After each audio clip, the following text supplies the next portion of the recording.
former l'homme. Donc la première étape, ici, nous voyons que le Seigneur, il va prendre de la poussière, et la poussière c'est quoi? C'est rien du tout, c'est ça. Ça n'a aucune forme. Non. C'est quelque chose de difforme, quelque chose qui ne sert à rien.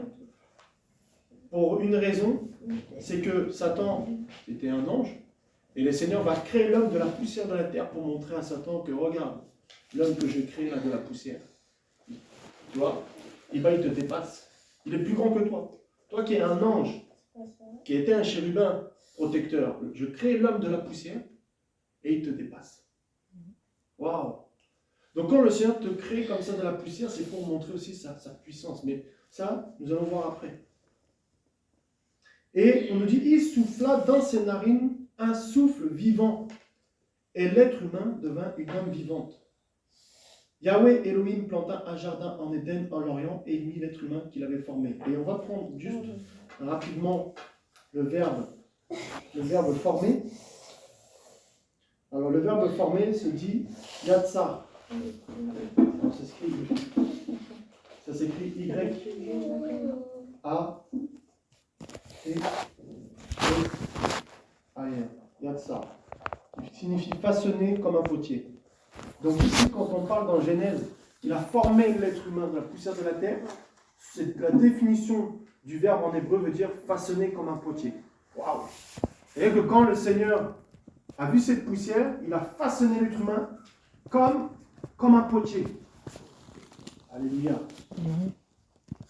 Donc on va aller voir petit à petit, on va regarder un petit peu dans la parole, comment le Seigneur a agi, comment le Seigneur a fonctionné. On va découvrir petit à petit le Seigneur dans sa fonction de potier. Ça va Adèle, ça va, t'as suivi? J'avais pris Genèse. Genèse 2:7. Genèse 2:7, ouais. Donc j'expliquais que le verbe former, c'est le verbe yatsar, qui veut dire façonner comme un potier. Voilà. Et donc du coup, on va d'abord s'arrêter sur le verbe former. On ne parlera pas forcément aujourd'hui du fait qu'il est soufflé. On parlera Jérémie. du verbe façonner. Alors, hop, excusez-moi. On va prendre un acte 9 à partir du verset 1. On va voir ici l'histoire de Shaoul, de Saul de Tarse. Alors, dans ma version, il y a écrit Shaoul.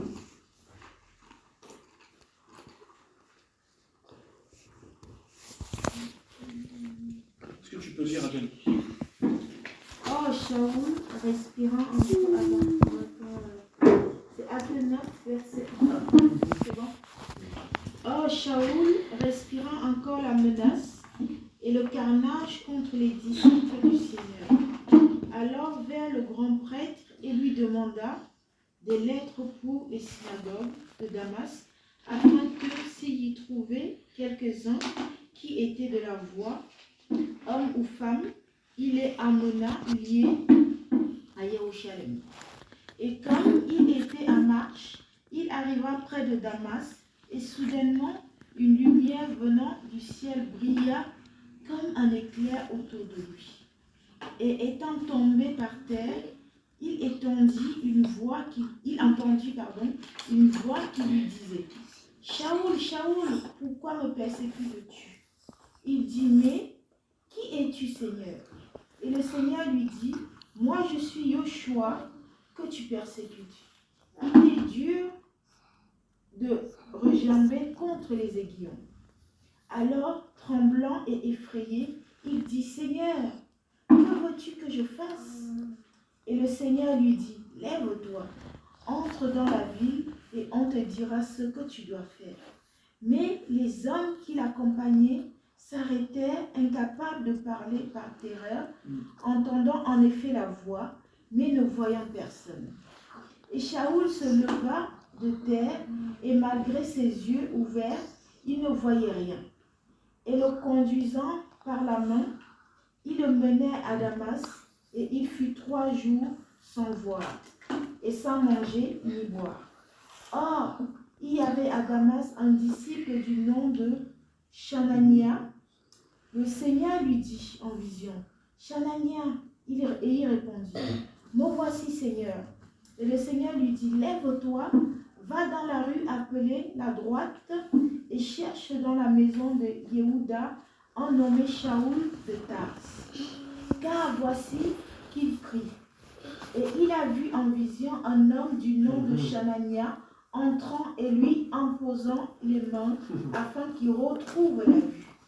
Mais Chanania répondit, Seigneur, j'ai entendu dire par beaucoup de concernant cet homme combien de choses mauvaises il a faites à dessein dans Jérusalem. Il a même ici le pouvoir de la part des principaux prêtres de lier tous ceux qui invoquent ton nom. Mais le Seigneur lui dit, va, parce que cet homme est un vase que j'ai choisi pour porter mon nom devant les nations et les rois et les fils d'Israël. Car je lui montrerai combien il faut qu'il souffre pour mon nom. Amen. Vous avez vu l'histoire ici de Saul, de Shaoul, qui va traverser le désert de Damas et qui, à cause de la religion qu'il avait, c'est-à-dire la religion juive, parce que lui, en fait, il était vraiment axé sur cette religion juive, il pensait faire le bien, il pensait servir le Seigneur. Dans sa manière de fonctionner, de faire les choses, il pensait être avec le Seigneur et même défenseur du Seigneur. Et là, il va être frappé, clairement, et il va avoir cette lumière. Et quand il va avoir cette lumière-là, qu'est-ce qui va se passer? Le Seigneur va lui dire, pourquoi me persécutes? Waouh! Et là, il va être aveugle. Et par la suite, Chanania ou Ananias va recevoir justement cette vision où il doit aller dans cette maison pour aller rencontrer justement Saul ou Paul. Et qu'est-ce qui va se passer? Il va lui dire, verset 15, mais le Seigneur lui dit, va, parce que cet homme est un vase que j'ai choisi. Premièrement, c'est un vase que le Seigneur a choisi. Et malgré tout ce qu'il a pu faire, malgré que c'était un meurtrier, le Seigneur l'a choisi. Donc le Seigneur ne nous choisit pas en fonction du bien ou du mal que nous faisons. Il ne nous choisit pas par rapport à... Voilà, c'est que le Seigneur nous choisit parce qu'il a un plan. Quand le Seigneur t'a choisi, c'est qu'il savait ce qu'il voulait faire avec toi. C'est qu'il avait dans son esprit projeté déjà quelque chose pour ta vie.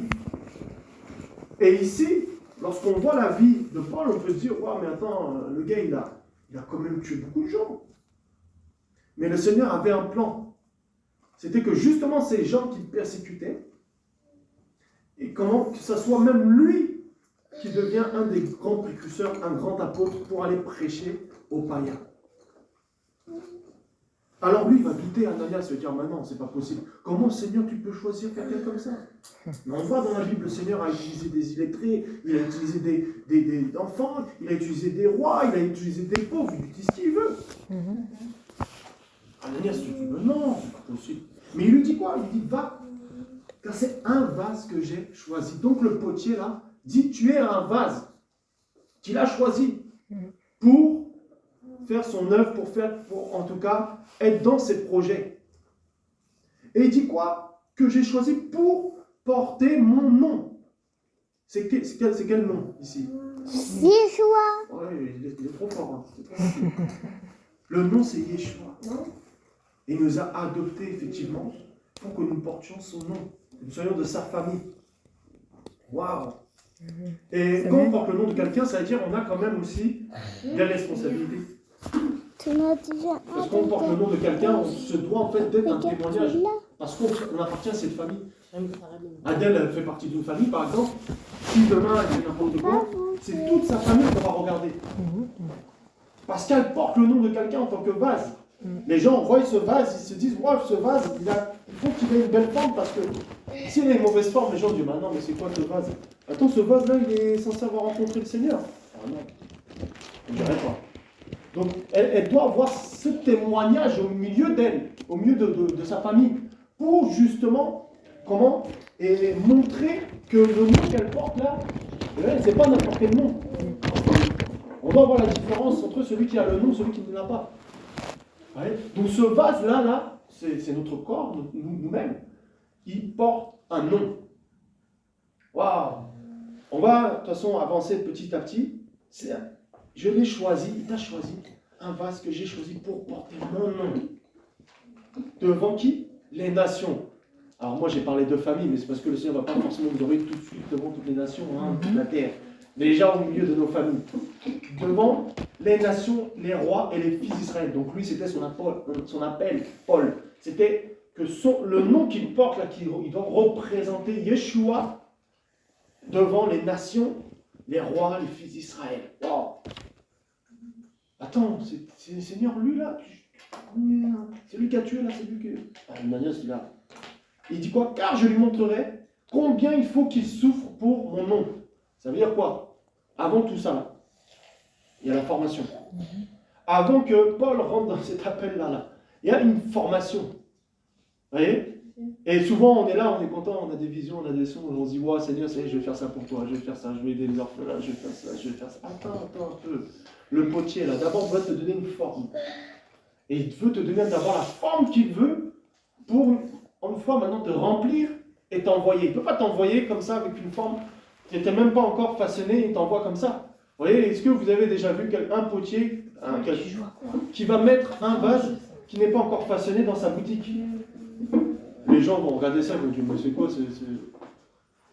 Non, il va mettre les choses qu'il a bien préparées et il a mis du temps à préparer. Amen. Alors, on va aller en Jérémie 18 à partir du verset 1. Est-ce que jusqu'ici ça va? Est-ce que jusqu'ici il y a des questions? Est-ce que jusqu'ici il y a des interventions? Je suis pas dessus. Non, pour moi ça va. À partir du verset 1. Les enfants.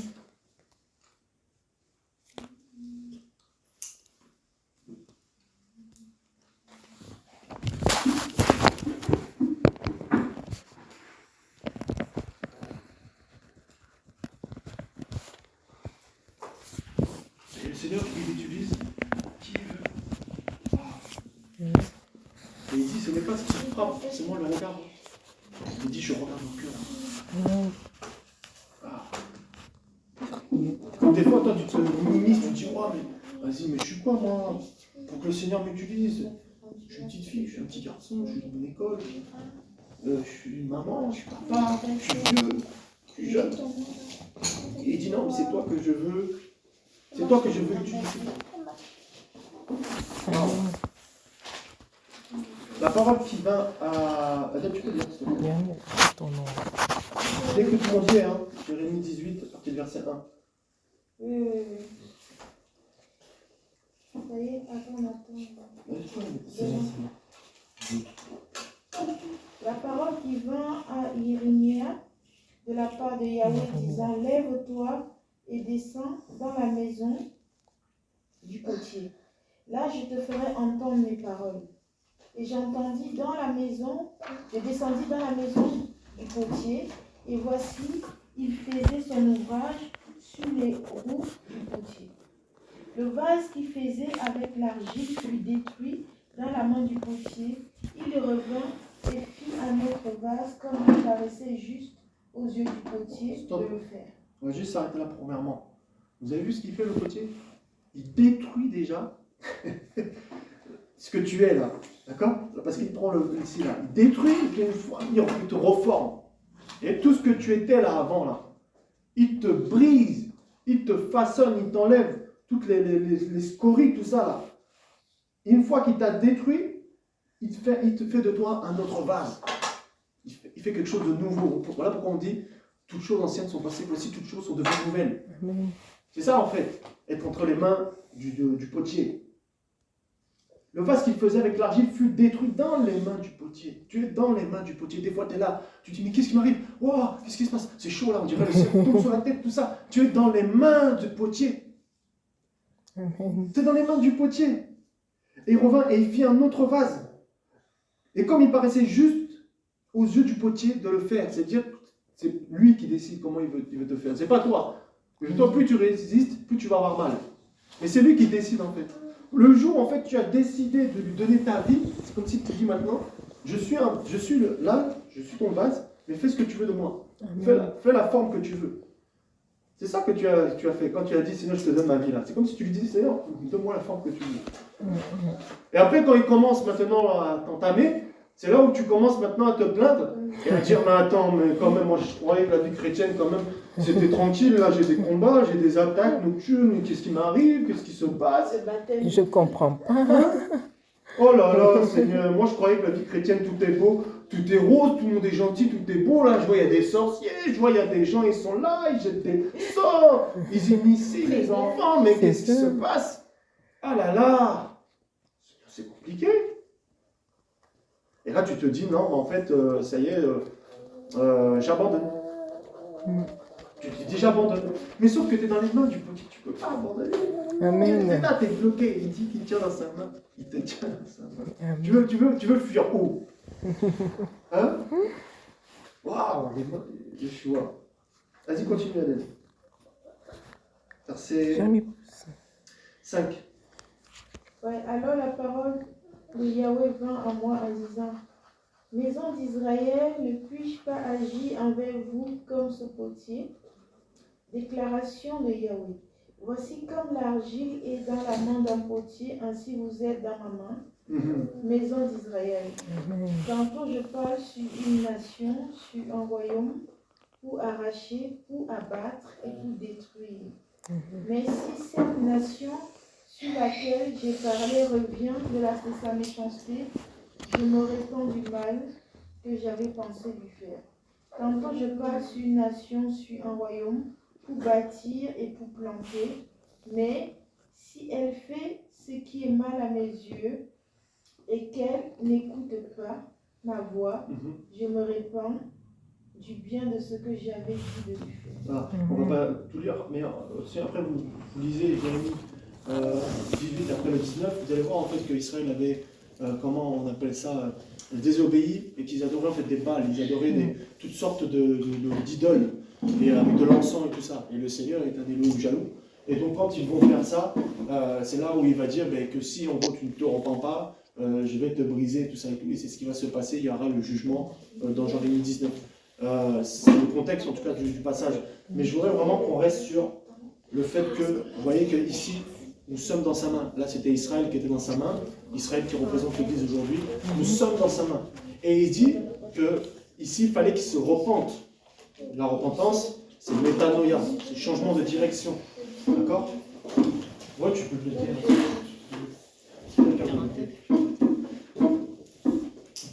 Essaye de laisser un peu de place. Il y a encore... On va acheter un grand tableau, je crois, non? Oui, pour coller, c'est ça. Après, on effacera au pire fur et à mesure. C'est métanoïa. Alors, comment c'est? Métanoïa. Je pense que c'est comme ça s'entend. Après, vous vérifierez. Mais il faut que ça s'écrit comme ça. C'est bon. Changement de direction. Et il a dit quoi? La repentance, c'est ça? Ouais, c'est ça. Donc, vous voyez que le Seigneur te choisit, il te connaissait, il t'a façonné de la poussière de la terre. Tu veux pas? Waouh! Il dit qu'il t'a choisi pour porter son nom, tout ça. Et puis, il dit que tu es dans sa main. On va, je vous dis.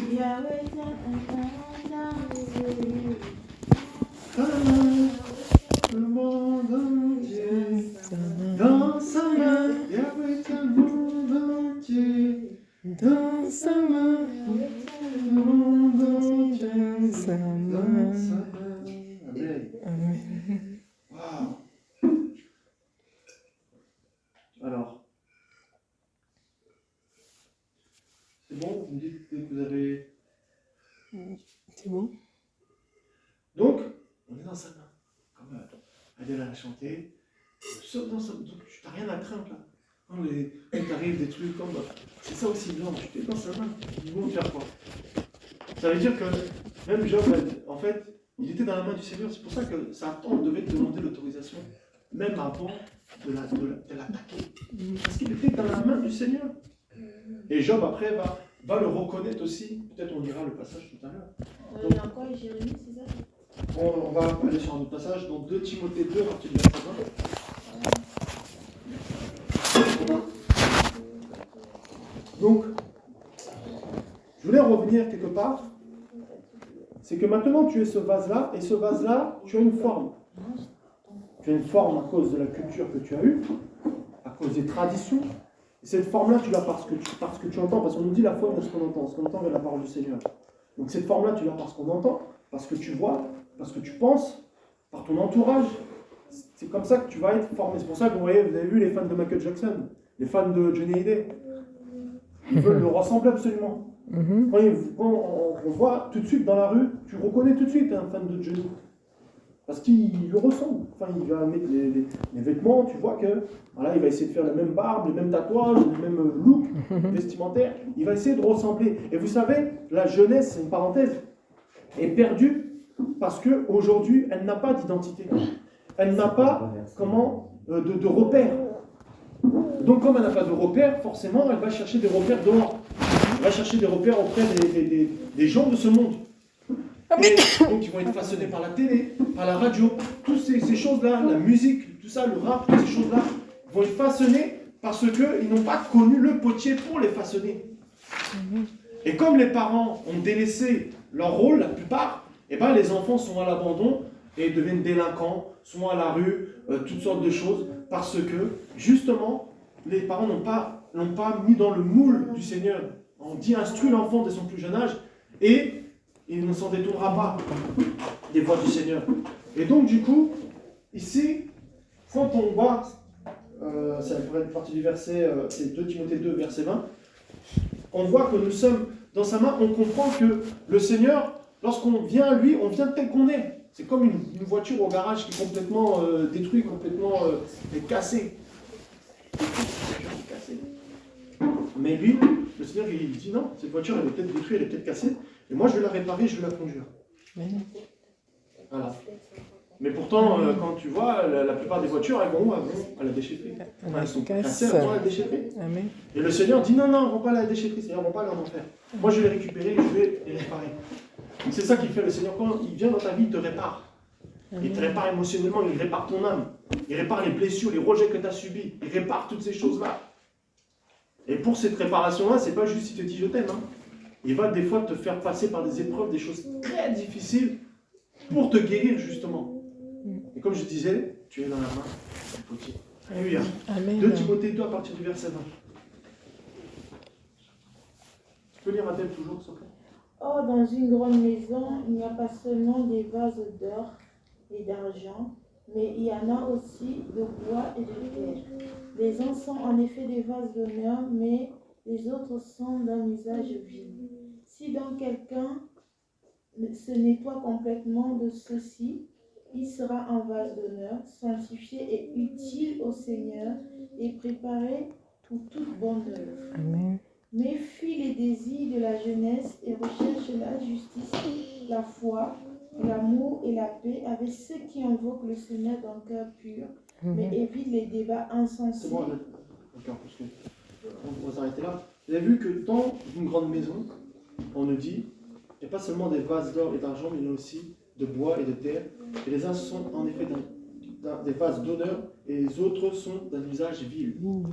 Ah, ça veut dire que, comme je disais, les vases, ce sont nos corps. On prendra peut-être un verset après pour l'expliquer.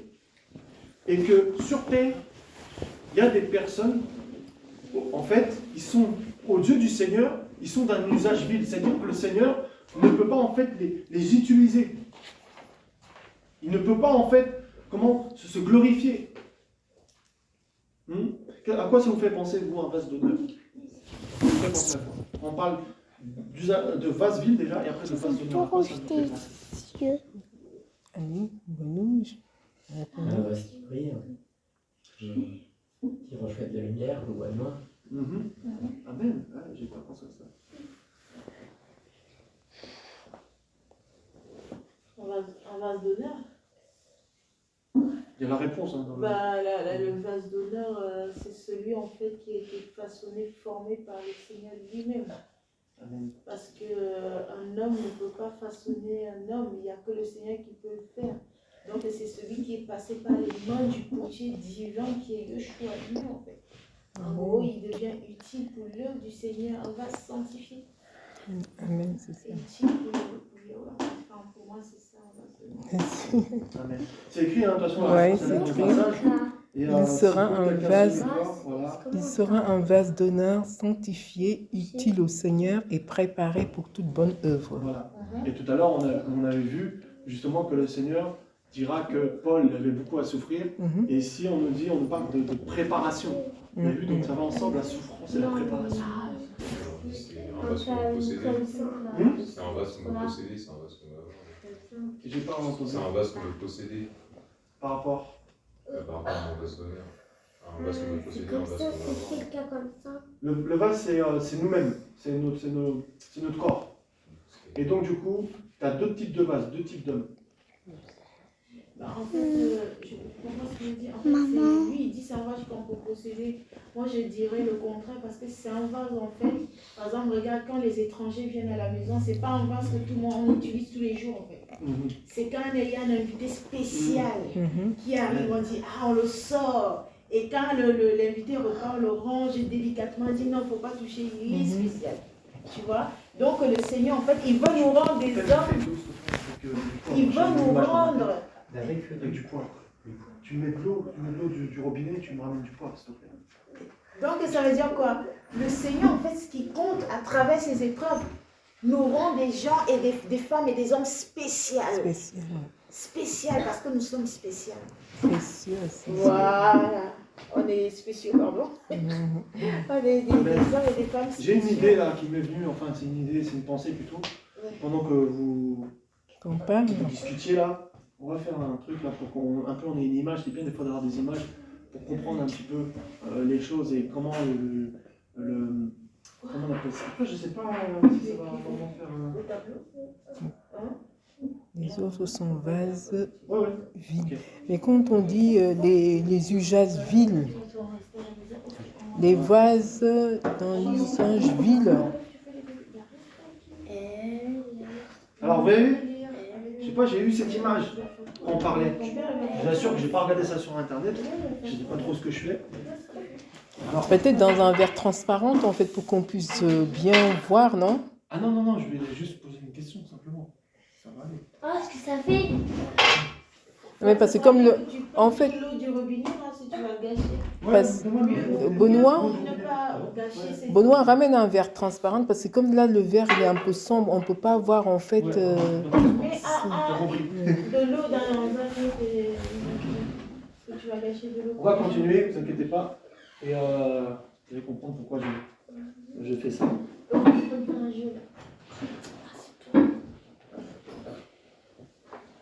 Grâce, regarde ici la porte, la fenêtre des toilettes, c'est pas Non, c'est fermé. la porte ici qui... Mais regarde, j'avais ouvert la fenêtre des toilettes. Voilà. Ici vous avez le verre d'eau. D'accord? C'est le vase en fait. Hein. D'accord? Et là c'est l'eau. C'est la parole. Parole Amen. pure. D'accord? J'attends Caroline. Donc voilà, ici vous avez le vase. Là vous avez l'eau. D'accord? Attention, ça va tomber. Donc l'eau là elle est utile, t'as vu? Bois s'il te plaît. Vas-y. Finis pas tout, hein. Pas comme moi. On va pas faire la communion. Non, C'est bon ou pas? Oui, D'accord. Pourquoi c'est bon? parce qu'elle est pure. Parce qu'elle est pure. Ah, après on va goûter. On va donner Benoît. Non, moi. Non, Samuel, c'est pas... Ah non, on voit pas ça. Attends. Donc là, Ben là, on sait qu'elle est pas pure. vous avez vu? Qu'est-ce qui s'est passé? Bah là C'est quoi à votre avis qui est rentré là ici? C'est le péché. Le péché. Vous avez vu? Ah, d'accord. C'est terrible, hein? T'as soif? Non. Moi, j'ai soif. Hein? Non, bois, toi, tu peux Ça, essayer. c'est la musique du monde, tu vois. Amen. T'as soif ou pas? Moi, ouais. Mais c'est pas. Ça, c'est, vous voyez, les vases qui sont pas utiles au Seigneur, qui se sanctifient pas. Les vases vils. Voilà, c'est Moi, ça. ça me fait C'est ça. penser aux 5 vierges qui sont folles en fait. Mhm. Pas les sages. Ouais. Tiens, tu veux goûter? Non. La colère. Non. Bah, tu peux goûter, hein. C'est bon le poivre hein, pour la santé. Oui. Moi, j'aimerais Tout ce bien. qui Ça, tu vois, ça représente la colère, tu vois. Pour la santé. La pudicité, convoitise. Ça représente tout. Tu vois. Chaque jour, sans le savoir, c'est ça qu'on boit. Comment voulez-vous qu'on donne quelque chose de bon aux autres? Bah non, on ne peut pas donner quelque chose de bon. Parce qu'on donne ce qu'on a. Puisqu'on a des coins, c'est ça. Toi, t'as soif? Moi, oui, j'ai soif. Ouais. S'il veut, tu lui donnes. Hein. C'est terrible, hein? Ah Le oui. vase, vous avez vu? Au début, il est bien, il est propre, tout ça. Restauré par le Seigneur. Waouh, parce qu'il a reçu la véritable parole, le véritable évangile. Ça, c'est aussi l'image de la religion. C'est aussi l'image de la fausse parole que les gens ils écoutent. Lorsqu'ils écoutent des faux enseignements, des louanges bizarres, musique du monde, tout ce qui vient du monde. C'est ça. Pourtant, on est là, on aime bien. Waouh. Alors en fait, c'est ça. C'est ça dans le monde spirituel, même plus que ça encore. Bah, c'est noir. Hein. C'est terrible, hein? Vous avez vu comment l'eau a changé? Ah oui. De l'eau amère. De l'eau de... Peut-être tu connais ce passage-là? De l'eau de chichor. Donc quand moi je vois que je suis comme ça, je dois essayer de faire les choses pour que ça s'arrange.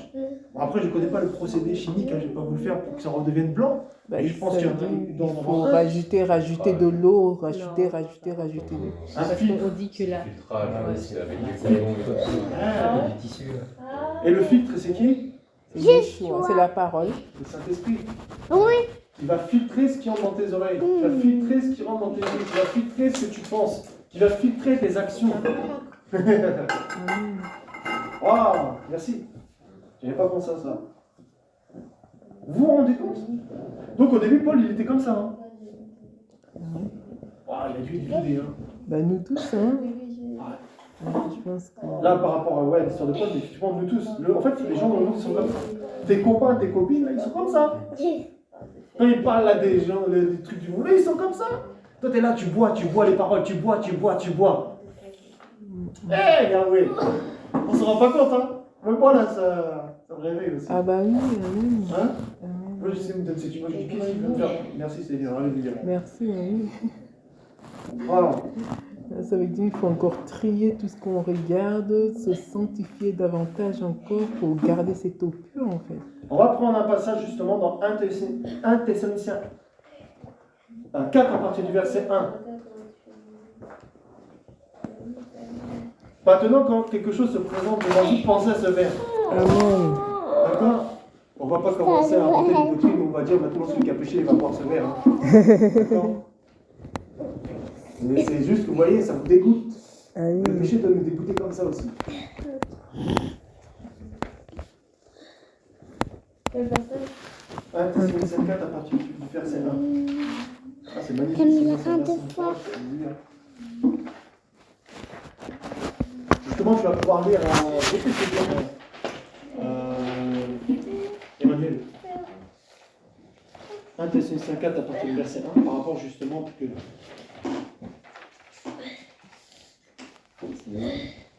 Tu vois, maintenant, dès qu'il y a des choses, là, vous mettez un verre comme ça, vous dites alors, regarde. Ça va rester gravé en nous. Mission 4, merci. C'est quoi? C'est 1 Thessaloniciens 4 à partir du verset 1. Peut-être n'hésite pas, hein, si des fois tu peux rajouter Moi, quelque j'ai chose comme que des vous sermons voulez. le 4 de moi. Quelqu'un d'autre.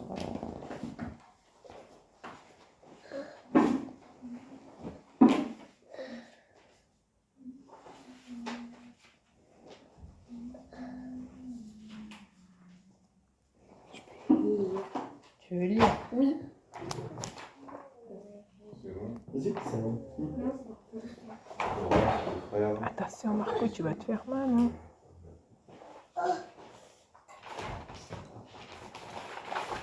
reste frère, puisque vous avez appris de nous comment vous devez vous conduire et faire à Dieu, et que c'est là ce que vous faites, Jésus de marcher à cet égard de progrès et en progrès. Vous savez en effet quel précepte nous avons donné de la part du Seigneur Jésus. Ce que Dieu veut, c'est votre sanctification, c'est que vous vous absteniez de l'impudicité, c'est que chacun de vous sache posséder son corps dans la sainteté et l'honnêteté, sans vous livrer à une convoitise passionnée, comme font les païens qui ne connaissent pas Dieu. C'est que personne n'use envers son frère. On va s'arrêter au verset 5. Verset 4 dit que chacun de vous sache posséder son propre corps. Dans ma version, il y a écrit son propre vase. Sache posséder son propre corps ou son propre vase. Donc c'était une métaphore grecque en fait, pour expliquer que comment le vase, c'était le corps, donc eux ils ont mis dans les versions du second le corps, mais normalement le vrai terme ça veut dire vase. Donc que chacun de vous sache posséder son propre vase dans la sanctification et dans l'honneur. Non pas dans les passions du désir comme les nations qui ne connaissent pas Louis. Donc comprenons que le Seigneur, parce que nous le connaissons, il nous appelle aussi à la responsabilité pour que ce vase que nous sommes, nous puissions le garder dans la sainteté, parce que là c'est moi qui ai mis le poivre. C'est moi qui ai fait le choix de mettre le poivre. Et des fois c'est nous qui faisons le choix de mettre le péché. C'est la même chose. Vous voyez ? Et donc on est responsable. Même si le Seigneur a payé le prix, qu'il a été à la croix pour nos péchés, toutes ces choses-là, nous sommes responsables de la sanctification, responsables de la manière dont nous marchons. Ce n'est pas tous les jours facile, ce n'est pas tous les jours une route droite, mais le Seigneur nous pousse à la perfection. Amen. Amen. Amen. Et que chacun sache posséder. Là, on parlait de posséder, donc ça me faisait penser à ça. Posséder son propre vase. Ça veut dire que ton corps, tes émotions, tes désirs, tout ce qui est du monde, on nous dit que les désirs de la chair sont contraires à ceux de l'esprit. Tu dois savoir en fait maîtriser ces choses-là. Donc à la fin, on va dire et donc il dit, il faut que c'est à nous en fait, nous possédons le corps, c'est-à-dire nous faisons de notre corps des instruments de justice et nos iniquités, nous faisons ce que nous voulons de notre corps. Voilà. C'est pas comme s'il était à la merci, parce que Dieu nous a donné le pouvoir de marcher sur les scorpions, sur les serpents. Amen. Amen. Alléluia. Amen. Ah, Seigneur Yeshua. Donc, je reviens, du coup, nous avons aussi la responsabilité de posséder nos vases propres, purs. Amen. d'elle. Donc, même si le Seigneur nous nettoie, nous éprouve, on l'a vu, par les épreuves, tout ça, nous aussi, il y a des choses que le Seigneur nous demande de nous-mêmes faire aussi des efforts. Parce que c'est vrai que des fois, je me posais la question, tout ça, je dis, mais Seigneur, tu nous as sanctifiés, c'est écrit dans ta parole. Mais en fait, cette première sanctification te permet de t'approcher de lui. Et la deuxième sanctification, c'est à toi de la faire. C'est-à-dire, c'est toi-même qui dois faire des efforts. Parce qu'on nous dit, sans la sanctification, personne ne verra le royaume. Amen. Alléluia. Amen.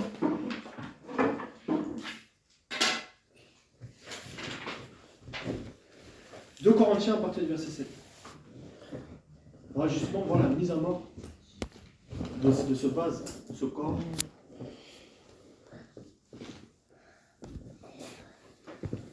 Donc quand vous entendez cet évangile, des évangéliques bizarres qui moi je te trouve, Seigneur comprend. Moi le Seigneur comprend. Ça c'est la première sanctification. Et la deuxième là, pour aller plus loin. Hein, je parle de deuxième, c'est juste pour expliquer qu'on a nous-mêmes des efforts à faire, parce qu'il dit celui qui veut me suivre porte sa croix. Celui qui veut me suivre porte sa croix. Donc je ne pense pas que le Seigneur aurait dit ça si il ne voulait pas qu'on porte notre croix. Dit celui qui veut me suivre porte sa croix. Vous voyez, la mort à soi-même. Waouh! Il doit laisser son père, sa mère. Il dit, bon, je ne vous dis pas de quitter, partir d'ici. Hein. C'est pas ça que je dis. À l'époque, parce qu'il y avait certaines circonstances.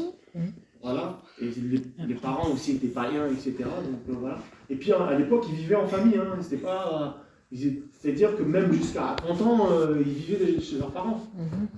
Voilà, on dit l'homme et la femme, l'homme, comment quittera son père et sa mère, s'attachera à sa femme, ça veut dire qu'il quittait que quand il allait se marier, sinon il restait avec ses parents. Enfin, bon, parenthèse. Waouh!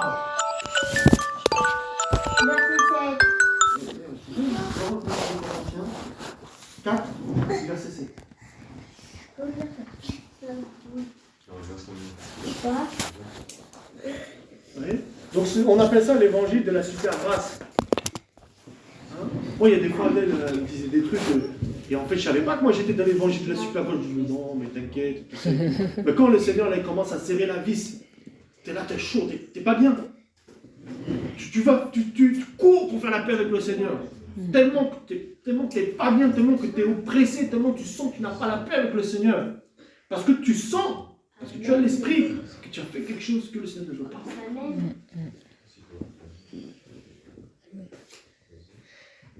Et moi, je disais à Adèle, mais non, parce que j'avais ma conception en moi. Je disais à Adèle, mais non, mais le Seigneur est amour. C'est vrai? On est comme ça. Hein. Oh, le Seigneur est amour. C'est ça. T'es qui pour me juger? T'es qui? Dieu connaît mon cœur. Hein? C'est terrible. Mais c'est ça l'évangile de la super grâce. Et en fait, tu restes un vase là. C'est comme si en fait on dit, vas-y, rentre avec, comme là, t'es le verre là, avec le poivre, on aurait dû même laisser ça sur la table. Tu rentres comme ça à l'assemblée, tu ressens pareil, ou alors plus encore. C'est ça. Tu vois? Parce que le gars, il te conforte même dans le péché. C'est ça. Et il n'y a plus l'évangile de la croix qui te dit de sortir du péché. Il te dit non, vas-y, viens, tu es divorcé, remarié, c'est pas grave, on ressort divorcé, remarié. Tu rentres en mini-jupe, tu te ressors en mini-jupe. Amen, c'est ça. D'ailleurs, les styles vestimentaires ne changent pas. Les pantalons L'attitude ne déchirés. change pas. Parce que c'est quoi? C'est, oh, mon pasteur, il a dit, mon pasteur, il est comme ça. Vous voyez, là, c'est là où on vous fait boire le levain, on vous fait boire ces taux-là, de poivre, là, ce poivre-là, là-bas. C'est pour ça que vous pouvez pas, si vous ne mourrez pas, il n'y a pas la vie. Donc, il faut mourir d'abord. Amen. Quand le Seigneur nous tue, là, c'est dur. On résiste. Et si là, on veut te tuer aujourd'hui, tu vas te laisser mourir, le tuer ou pas? Non. Non, tu veux, même là, en tant qu'être, tu vas dire, mais non, attends, tu vas fuir. Tu vas te défendre. Et la chair, c'est ça, elle se défend. Quand le Seigneur veut te tuer, te briser, tu te défends. Et là, tu dis, ça y est, je suis morte, Seigneur. Ah bon, on va voir. Paf! Regarde, tu bouges encore. Ah bon, tu bouges encore? Bah oui, regarde ton caractère. Ah oh là, Seigneur, c'est terrible. Hein? Et puis, ah là, c'est bon, Seigneur, j'ai compris le caractère. Paf, il tape encore et tu bouges encore. Ah, tu vois, tu réponds encore. Tu vois? Mais Seigneur, pourtant, bah ouais, mais il y a un autre niveau là. Il y a encore une autre profondeur. Bon, encore, je dis, vous travaillez encore, attention. Des fois, Adèle, elle me dit des choses, des fois, je comprends pas, je suis là, attention, hein. C'est pas facile, hein, tous les jours, hein. Mais au début, là, c'est vrai, on démarre au quart de tour. Et il y a des périodes comme ça, des fois aussi, on est oppressé. On démarre au quart de tour, parce qu'en fait, le Seigneur va faire ressortir tout ce qui est mauvais en toi. Et toi-même, tu vas voir ton caractère, ton comportement. Tu vas dire, mais Seigneur, mais qu'est-ce qui m'arrive, Seigneur? Je suis comme ça, Seigneur, mais c'est pas moi, c'est possible. J'ai réagi comme un païen, comme une païenne, c'est pas possible. C'est toi. Regarde, c'est toi. En fait, il va ressortir. Donc, tu auras des périodes, une semaine comme ça, ou un mois, où tu es désagréable, tu sais même pas pourquoi. C'est juste le Seigneur qui ressort tout ça pour que tu guérisses. Mais d'abord, vous avez vu quand il y a une plaie là, il faut d'abord enlever ce qui est pourri dedans. Et puis après, il met le pansement. Et là, il ressort d'abord. Ah, Seigneur, ouf. Et il y a des choses que même tu n'aurais pas soupçonné, que tu vois en toi. Tu te dis, non, mais c'est moi.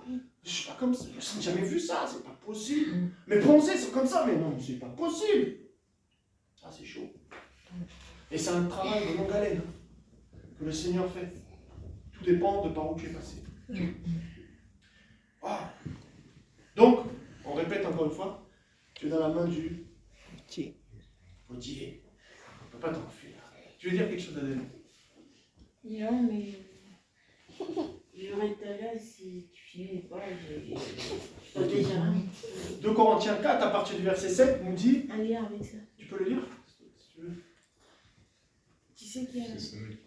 Nous portons ce trésor dans les vases de terre afin que cette grande puissance soit attribué à Dieu et non pas à nous. Nous sommes prisés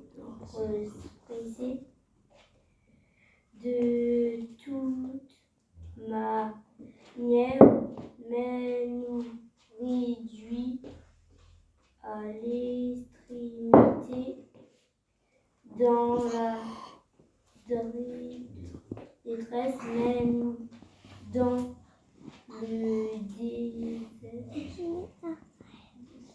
Bon, c'est bon, continue, sinon ça va couper, Hein? ça va couper le feu là. Ouais, vas-y. Agnès. Mais c'est bien, il a bien lu. Bravo. Ça, Noël.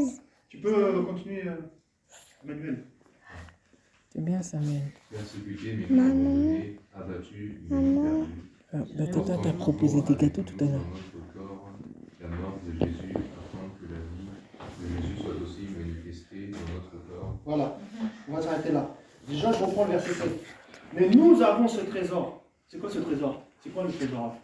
Dans des vases de terre. C'est quoi le trésor là? Yeshua. Hein?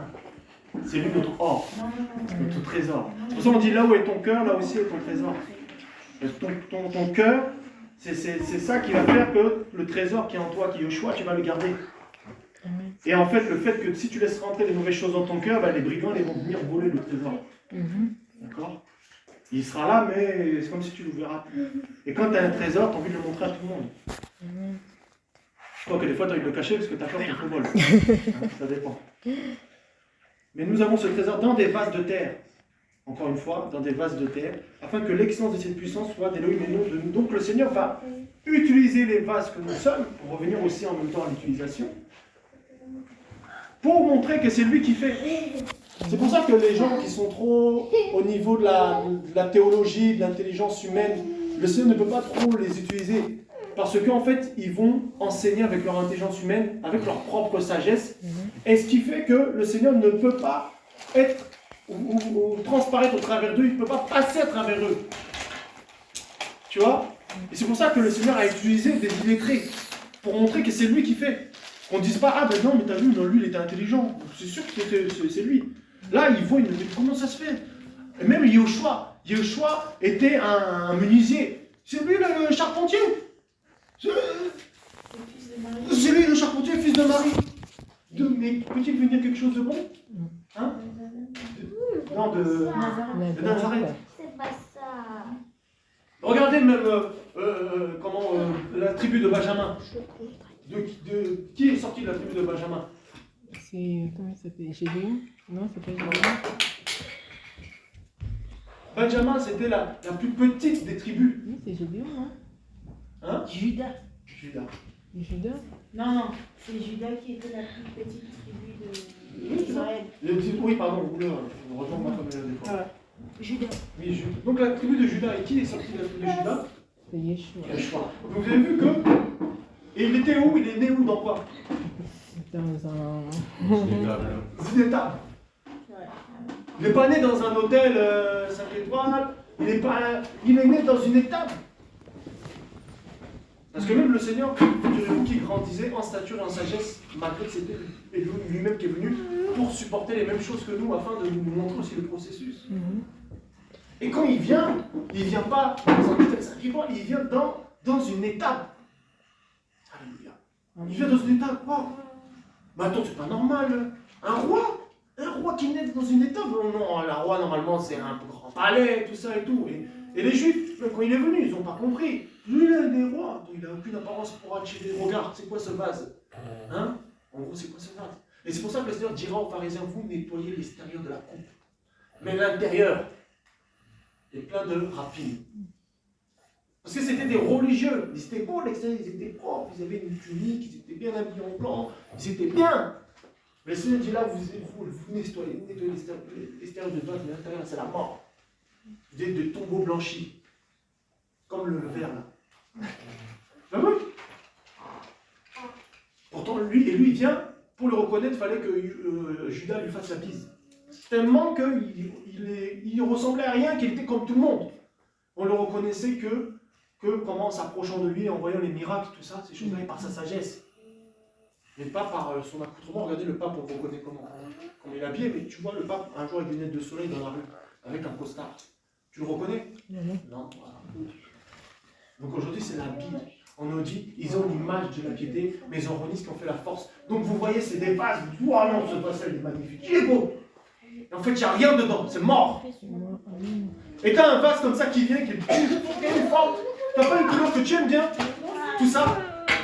Et pourtant, là-dedans, il y a la vie, il y a le vin. Hein? C'est pour ça qu'il faut se méfier des apparences. Et il faut prophète là. C'est des vases, voilà pareil. Ah, bizarre tout ça là.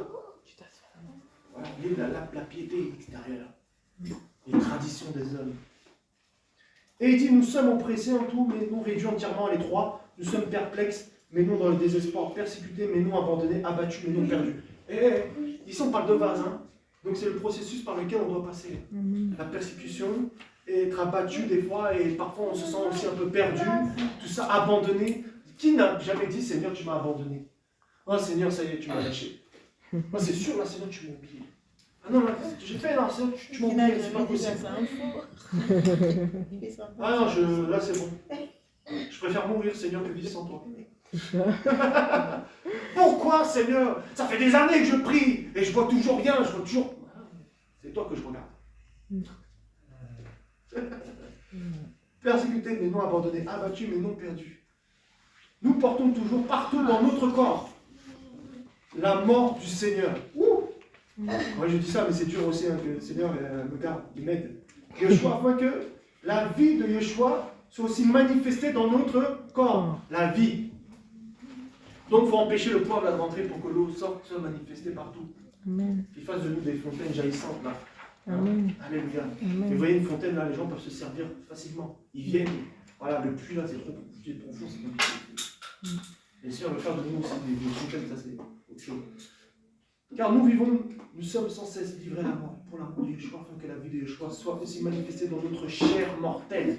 Et que la vie de Yeshua, la vie divine du Seigneur, veut se manifester dans ta chair mortelle. Amen. Dans ce que tu es là. Donc aujourd'hui, ne regarde pas ce que tu es. Quand si tu dis Seigneur, je ne peux pas, bah oui, tu peux pas. Seigneur, tu m'as demandé ça, mais je ne peux pas. Oui, mais tu peux pas. Bah oui, moi je ne peux pas. Là, même parler, là, je ne peux pas. Mais toi, Seigneur, tu peux. Donc, tu as des diplômes à faire, Seigneur, je ne peux pas. Mais toi, tu peux. Quel est impossible à celui qui croit? Quel est impossible? Tu sais, des fois, tu es là, tu te dis, non, je ne peux pas. Bah oui. En fait, c'est pas une erreur de dire ça, tu peux pas. Tu peux rien. Je peux tout par celui qui me fortifie. Donc, tu peux rien. Tout seul. Des fois, on est là, on a l'impression, en fait, c'est comme de l'orgueil, en fait, quand on dit Seigneur, je ne peux pas. Bah oui, c'est vrai. Wow. On est capable de rien, on est nuls. Nous, les hommes, on est zéro, on est là, poussière. Amen. On est devenu poussière, on retournera à la poussière. Des fois, il faut se rappeler d'où on vient, de la poussière, il t'a pris, il t'a formé, tout ça et tout, et après, on va dire que nous, on est capable de faire quelque chose. Alors, il y a l'homme qui est intelligent qui dit, moi, j'ai construit une fusée, j'ai fait ça, j'ai fait ci, j'ai fait ça. Mais même l'intelligence, c'est ce qui a donné l'intelligence à l'homme. C'est Yeshua. Même l'intelligence que tu utilises humaine, là, c'est lui qui t'a donné. Qui t'a façonné comme ça, qui t'a mis un cerveau, c'est lui. Et il dit, voilà, nous portons la mort tous les jours. C'est tous les jours. C'est pas un jour sur deux. C'est pas un jour sur trois ou un jour sur... C'est tous les jours, il dit que nous portons la mort, les marques de tout ça là. Hein? Le mort du Seigneur Yeshua, afin que la vie de Yeshua soit manifestée. Car nous qui vivons, nous sommes sans cesse livrés à la mort. Pour l'amour de Yeshua. Ça, la vie de Yeshua soit aussi manifestée dans notre chair mortelle. Et ça, en fait, c'est quoi? On va aussi un peu parler rapidement de quelque chose avant de continuer. Et tu peux marquer ici un peu, peut-être.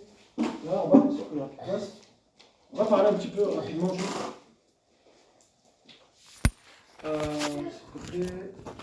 On va parler rapidement des 3 étapes. Juste entre parenthèses, 3 étapes justement du potier. Donc au début, il fait quoi? Il fait le modelage. D'accord? Le modelage, c'est quoi? C'est comme si tu avais la pâte à modeler. Et en fait, tu n'as pas de forme au début, tu vois, c'est ça le potier. Tu n'as pas de forme, tu ne sers à rien en fait. Tu sers à rien. Tu n'as pas la vie, Tu penses que tu es vivant, mais tu es mort. Amen. Tu es mort de l'esprit. Ensuite, il y a le montage à la plaque. C'est-à-dire, après, on met, comment on appelle ça, cette glaise, tout ça, cette argile plutôt, sur cette plaque. Une fois qu'elle est sur cette plaque, maintenant, une fois qu'elle est bien répartie, on la fait tourner. On appelle ça le tournage. L'étape, c'est le tournage. Et vous avez vu quand le potier, maintenant, il a mis la terre là, sur le tournage, là. Là, tu n'es plus maître de toi-même. Hein. Là, ça tourne, ça va vite, et là, c'est comme si dans ta, tu vois, tu as l'impression c'est là, tu es là, tu sais pas ce qui se passe, tu tournes en rond, tout ça. C'est ça, le tournage. Tu tournes sur le tournage. Pas le tournage de film. Hein. Hein, c'est quand ça tourne, quand il commence à appuyer comme ça, tac, et puis là ça tourne et puis il commence son travail. Wow. Et ensuite, une fois qu'il a fait ça, maintenant il y a le moulage. Et là, je voudrais m'arrêter précisément sur ce point-là, sur le moulage, parce qu'on a quand même parlé un petit peu déjà sans savoir hein, de ces 3 étapes. Et on va prendre Romains 8 à partir du verset 29. Tout à l'heure, j'en ai parlé un petit peu rapidement.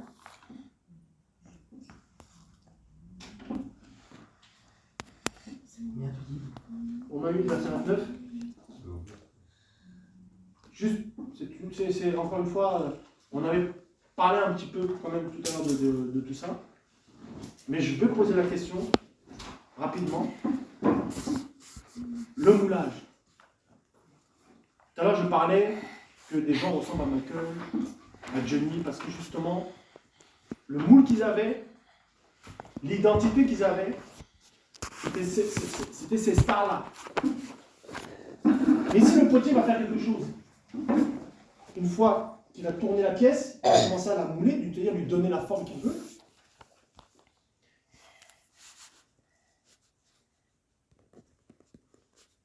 La tête, tu peux lire, s'il te plaît. Magnifique ça. C'est Romains combien? Romains 8, verset 29. Romains 8, verset 29. Eh, oui, merci.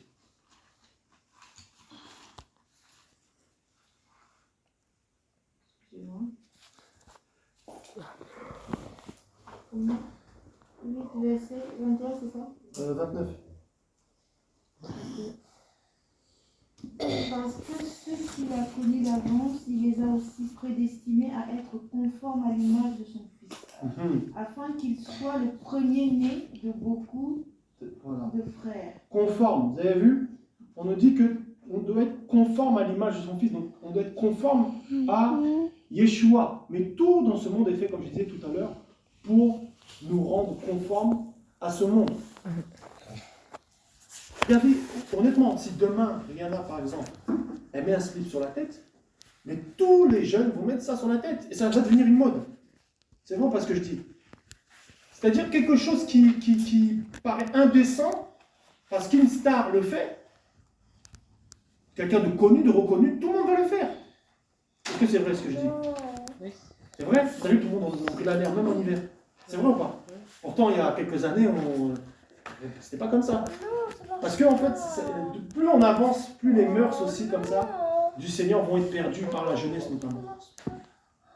Et donc, il y a des choses qui seront, on va dire le mal est appelé bien, il y a des choses qui paraîtront normales, mais qui pourtant ne sont pas normales. Je vous dis. Vous avez vu, il y en a, ils portent des costumes géants, qui font, je ne sais pas combien de kilos. Ils disent que c'est la mode. Et dans le futur, les gens auront des cheveux de toutes les couleurs, je vous dis. Vous allez vous balader dans la rue, vous allez voir des gens avec toutes les couleurs. Et vous, quand vous aurez les cheveux normaux, ils vont vous prendre pour des fous. Et ça commence, hein? Ben oui. Et les lunettes virtuelles, tu passes devant quelqu'un comme ça, et puis on te dit son identité, machin, tout ça. Voilà. Tu as une identité déjà qui est physique. Un matériel, un nom, un prénom, Tu vas aller chercher un le âge, gâteau? tout ça. Dans la Taille. cuisine, regarde s'il y a des gâteaux. Mais tu as aussi, comme je disais l'autre fois, une identité spirituelle. Et pour connaître cette identité spirituelle, il faut se calquer sur Yeshua, qui est notre modèle parfait. Donc quand le potier te fait, il retombe là-bas dans Genèse. Dans Genèse, il dit quoi? Faisons l'homme à notre image, à notre ressemblance. Pourquoi il dit nous? Parce qu'en fait, il parle de lui en tant qu'esprit et il parle du Fils qui est venu sur la terre. qui est lui-même, bien sûr. Et donc, il dit en gros que quand il va créer l'homme, le premier homme, Adam, quand il va le créer à l'image, en fait, de Yeshua. On nous dit le premier Adam a échoué, puisqu'il a péché. Mais que le deuxième Adam, lui, a obéi et il nous a donné la vie. Là où Adam nous a communiqué la mort, Yeshua nous a communiqué la vie. Et Yeshua, lui, était le modèle. Ça veut dire quand le potier faisait, en fait, te façonnait, il t'a façonné à partir de Yeshua. Wow. Amen. Et regardez, là, il dit, voilà, c'est comme ça que je dois faire. C'était son croquis. D'accord? Il doit être comme ça. Pas au niveau de physiquement, hein, je parle. En esprit. Il doit être comme ça. Wow. Vous avez vu, quand quelqu'un fait une maison, il a un croquis. L'architecte, il a un croquis. Il ne fait pas sa maison comme ça, comme on avait parlé. Non, il a un croquis. Donc, quand le Seigneur fait le moulage, là, ça veut dire qu'il commence à te donner la forme. Au début, tu es juste là, une boue, n'importe quoi, tout ça. Après, tu commences à te faire tourner, tout ça et tout.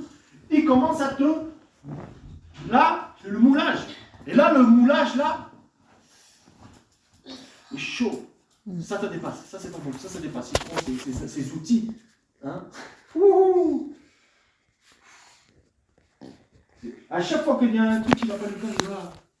Détruire. Pas détruire, mais il va prendre ses outils. D'accord. Wow. C'est pour ça qu'on dit qu'à chacun est donné une mesure de foi aussi. Parce que même le vase, là, il n'y a pas la même contenance. Hein. Quand tu fais un vase petit, un grand vase, chacun il a une contenance différente. Donc, même le Seigneur va donner une mesure de foi à chacun en fonction aussi de à quoi il appelle à faire. Il appelle, je ne pas le dire. Bref, vous avez compris. Le moulage. Wow. Donc, le but maintenant de l'ennemi, je vous pose la question parce que vous avez compris, c'est quoi? C'est quoi le but de l'ennemi? De tourner un maximum, de nous distraire, pour nous empêcher d'arriver au village. C'est ça. C'est qu'on soit moulé par lui. Qu'on ressemble à l'Égypte, qu'on ressemble à ce monde. Voilà. C'est pour ça que vous avez vu quand quelqu'un marche comme ça, tout le monde marche comme ça. Quand on met les derniers pantalons Nike, tout le monde veut mettre le dernier pantalon Nike. Et souvent dans un groupe, il y en a toujours un qui est leader. Et Adèle va pouvoir nous témoigner ça. Et les autres vont copier sur cette personne-là. Amen. Et oui. Elle était là, on la prenait pour Rihanna, dans le groupe là, et tout le monde voulait s'habiller comme elle. Prendre ses vêtements. Donc, à chaque fois, vous allez voir, même dans une équipe de basket, de foot, tout ça, il y a toujours quelqu'un, et les gens vont s'en inspirer. Même les footballeurs d'aujourd'hui, par exemple, s'inspirent des footballeurs d'avant. Donc, ils ne font pas les choses comme ça en se disant, par hasard, l'homme a besoin d'une identité, a besoin de ressembler à quelque chose. Et c'est pour ça qu'on nous dit que beaucoup ont rejeté la pierre principale, on en a parlé l'autre fois aussi. Donc du coup, comme ils ont rejeté cette pierre, mais ils sont fondés par quoi? Ils sont façonnés par quoi? Ils sont moulés par quoi? Par Le sable. le monde. Voilà. Et tout est fait dehors, même si tu es chrétien, quand tu vas sortir, c'est que tu aies des pensées sur ce monde, c'est que tu sois façonné par ce monde, c'est que tu réagisses comme ce monde, c'est que tu parles comme ce monde. C'est en fait la pensée unique. C'est le nouvel ordre mondial. Genèse chapitre 11. Faisons-nous un nom, de peur que nos noms périssent. Et on nous dit avec tous un même langage.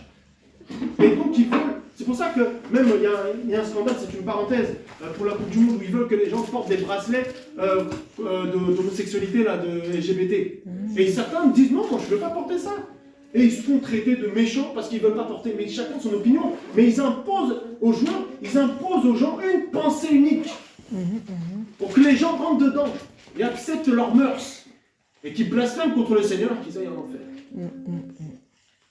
Et de plus en plus, en tant que chrétiens, lorsque nous allons donner nos convictions pour nos enfants à l'école, nos convictions dehors, nos convictions, de plus en plus, nous serons condamnés. De plus en plus, les gens iront en prison même pour leurs idées, comme en Chine. Amen. De plus en plus, aujourd'hui on est libre, hein, on peut parler. On peut évangéliser, on peut aller dehors, même crier dehors. Tout ça, la police va venir, va juste te dire voilà vos papiers, c'est tout, il va pas t'arrêter. Mais demain, si tu parles de Yoshua, tu iras en prison. Et il y a déjà dans certains pays, nous aussi en France on est libre. Vous voyez? De plus en plus, le diable on forcera aux gens à adorer le diable. Comme on a dit à Shadrach, Meshach, Abednego, tout ça, d'adorer hein, la statue, tout ça et tout. Voilà. Mais ils ne voulaient pas. Donc ils sont passés par où? Par le feu. Ah, on arrive au feu. On arrive au feu. Parce que, figurez-vous le vase que nous sommes là. Lorsque maintenant il est bien, maintenant il faut qu'il durcisse. Donc ça veut dire que maintenant il faut qu'il tienne en place.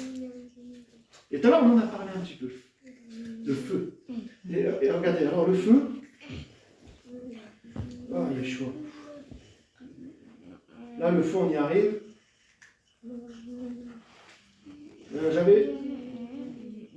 Faut savoir, alors j'avais pris ça, c'était pour la cuisson, les différentes pièces obtenues sont disposées dans un four à une température de 850 à 1000 degrés pendant environ 8 heures. Ça te laisse imaginer quand le Seigneur te fait passer par le feu.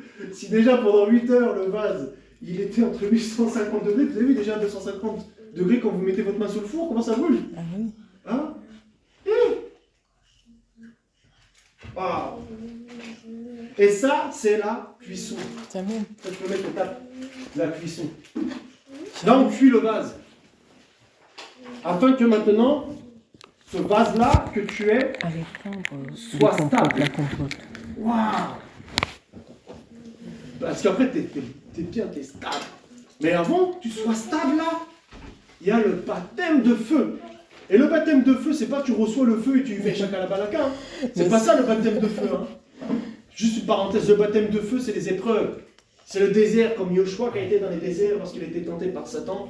Et il a refusé les propositions de Satan. C'est ça, le baptême de feu, t'as chaud, t'en peux plus. T'es éprouvé, t'as une pression spirituelle. Tu dis ça y est, je vais lâcher là, je vais lâcher. Je suis sûr, je vais lâcher. On nous a toujours fait croire que le baptême de feu, tu recevais une super puissance. Non, c'est pas ça. Le baptême de feu, c'est les épreuves. Et ça, c'est le potier qui te met dans l'épreuve. Mais regardez ce qui est magnifique.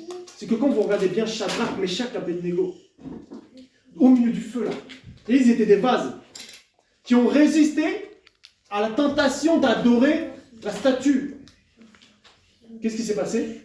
Ils ont été récompensés. Au milieu de ce feu, au milieu de ces épreuves, ils ont vu quelqu'un.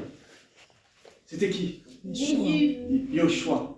Et le potier là, il était là avec eux. C'est moi qui vous ai mis là, au milieu du feu là. Tu connais le passage Adèle? Avec Shadrach, Meshach, Abednego au milieu du feu là. C'est la fournaise. La fournaise ardente, exactement. Dans la fournaise. Donc vous avez vu tout le processus. Là, tu arrives dans la fournaise ardente.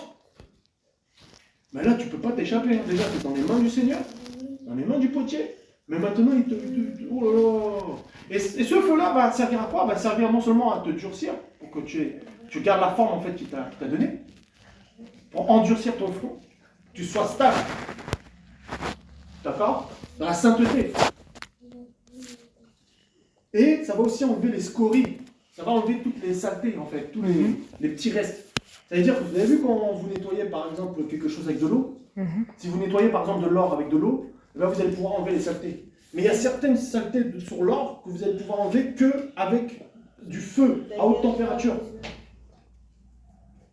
Donc il y a des choses qui, ça on pourra parler de ça aussi, on pourra parler des différents processus de perfection, de purification. Il y a l'eau, le feu, etc.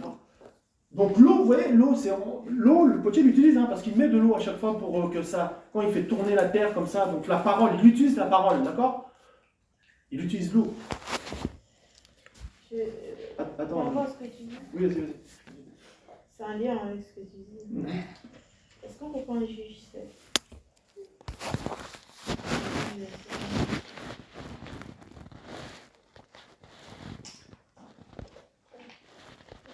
Juge 7. Juge.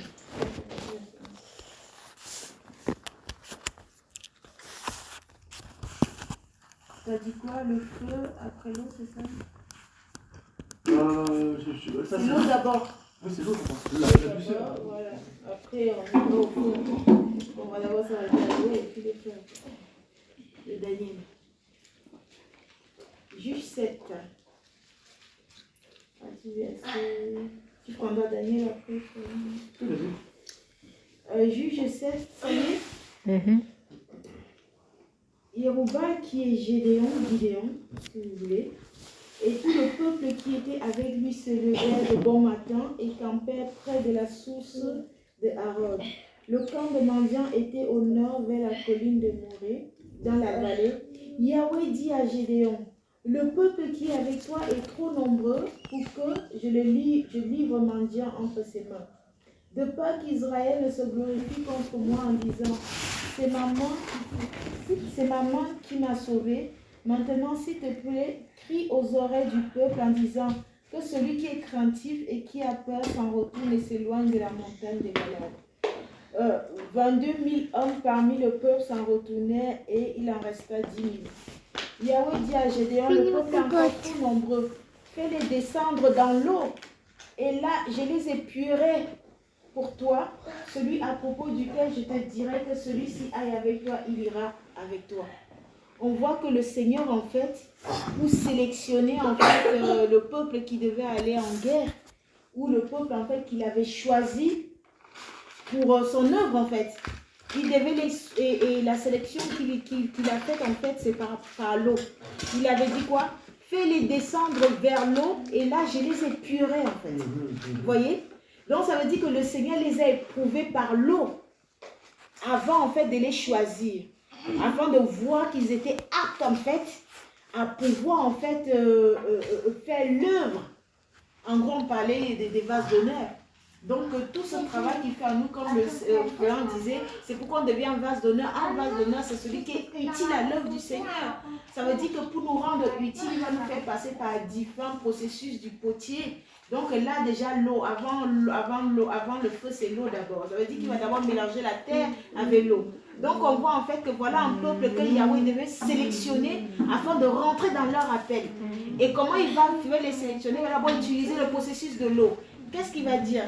Il va dire, il fit descendre le peuple vers l'eau, et Yahweh dit à Gédéon, tous ceux qui laperont l'eau avec la langue, comme lappe le chien, tu les sépareras de tous ceux qui se mettront à genoux pour boire. Donc en fait, que le processus de l'eau fait partie aussi de la formation du potier. C'est quoi l'eau? Il avait dit à Simon-Pierre, qu'est-ce qu'il avait dit à Simon? Le filet, de le jeter dans l'eau, hein, pour prendre quoi? Les disciples, parce que les disciples en fait c'est l'image de poisson. Donc ça veut dire que l'eau en fait c'est l'image du monde, comme Florian voulait dire en fait, il parlait du monde tout à l'heure. Donc ça veut dire que l'image de l'eau c'est l'image du monde en fait. Ça veut dire que le Seigneur peut même envoyer la sirène des eaux venir t'attaquer bien comme il faut. Il peut même envoyer dans le monde, tu vois, là c'est les habits, c'est toi tu as un problème d'habits. Là c'est la musique du monde. C'est tout ça là, laisser après t'épurer pour voir si tu es ferme face à ces choses. Donc ça veut dire que tu ne sais même pas que tu es en train d'être qualifié.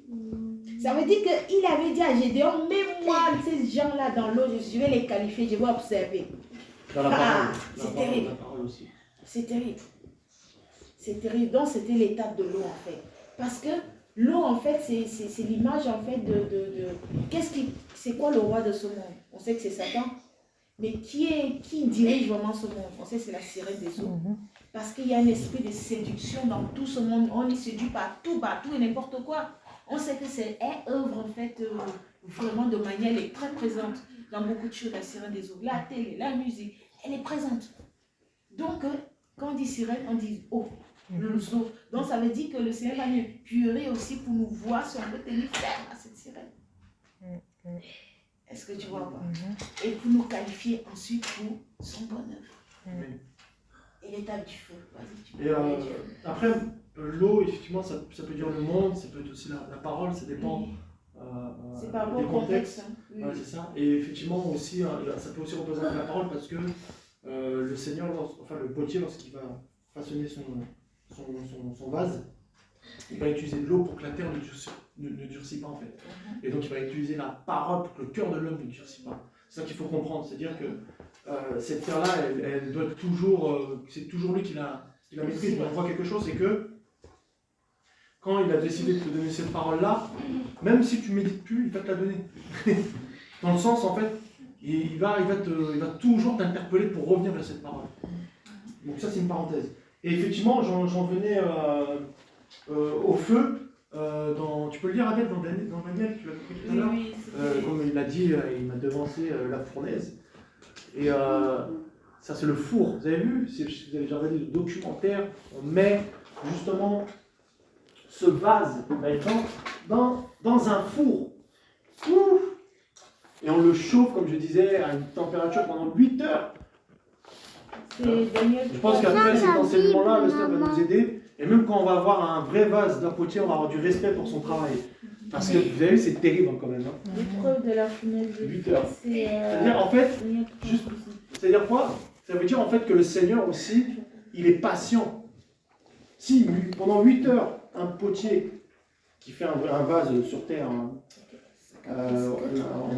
argile, tout ça, en glaise, tout ça, s'il est patient 8 heures, imaginez, avec nous, il est patient aussi. Ça veut dire que le processus de perfection dans ta vie, le Seigneur, il fait ce qu'il veut. S'il veut mettre 10 ans, s'il veut mettre 7 ans, s'il veut mettre 5 ans, il fait ce qu'il veut. Le but, c'est qu'en fait, lorsque tu vas te présenter à la maison de Yeshua, que tu sois ce vase, d'accord, qui va décorer la maison. Alléluia. Il a dit quoi? Je vais vous préparer une place et je reviendrai vous chercher. Amen. Donc ça veut dire quoi? Ça veut dire qu'il va revenir chercher quel vase là? Oui, vase d'honneur. Une vase d'honneur. Il va chercher les temps. Est-ce que toi tu mettrais un vase moche chez toi? Ah bah non. Ah non.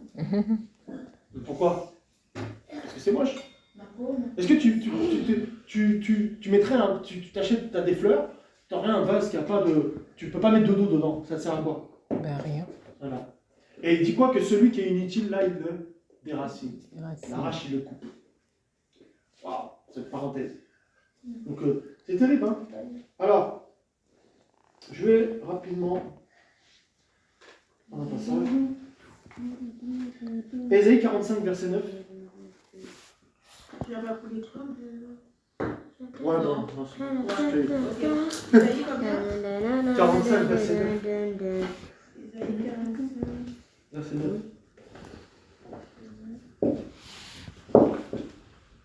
Donc même les gens qui disent qu'ils se regardent dans le miroir, là, qui se disent qu'ils sont pas beaux et tout ça, là. Hein? Mais ça, ils sont contre le Seigneur. Parce que le Seigneur, il sait pourquoi il t'a fait comme ça. Les malheurs que tu vis, là, le Seigneur, il sait pourquoi tu les vis. Les choses, parfois, que tu vis, tu ne comprends pas. Là, il sait pourquoi. C'est qu'il est en train de te donner une forme. Donc vous avez vu là, j'espère qu'on a bien compris, en tout cas le processus. Là, vous pourrez vous regarder. 7, verset combien?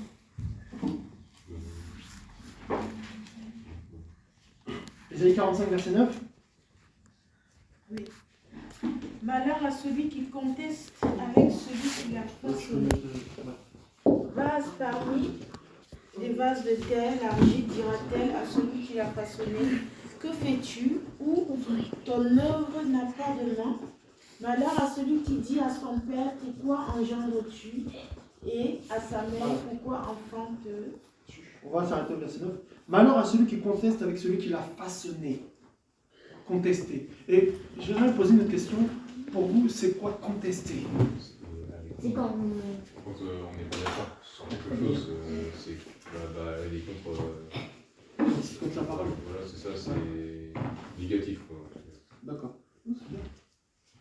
Bah, c'est reprocher, c'est rejeter la faute sur. Enfin, je sais pas, quelque chose comme ça. sur quelqu'un. Ouais, comme Ève a rejeté la faute sur Adam et.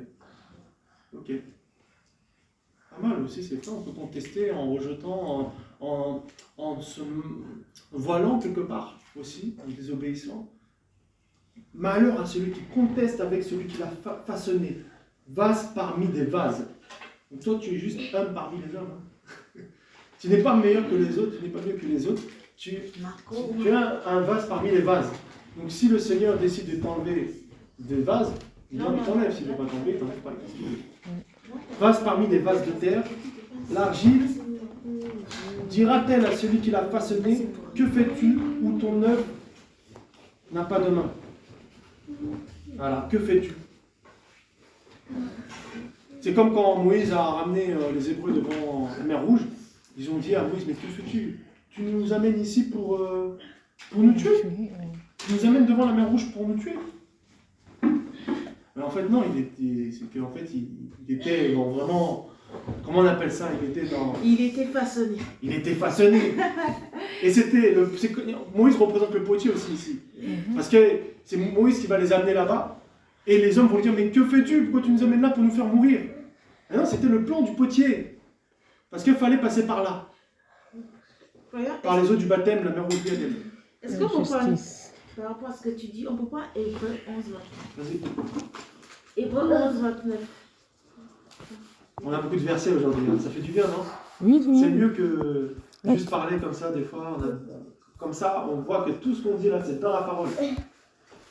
Hébreu 9. C'est pour ça qu'on a pris le tableau. On n'a plus de place déjà sur le tableau. 24. Ah bon, peut-être. Macron. Hébreu 11, 24. Là, nous sommes à vous. Non, assieds-toi. Regarde. Là, Jérémie message. Hébreu 11, 24. Je vais le lire, hein. Attends, on attend notre frère. Non, Jésus par tes pas, c'est plus haut.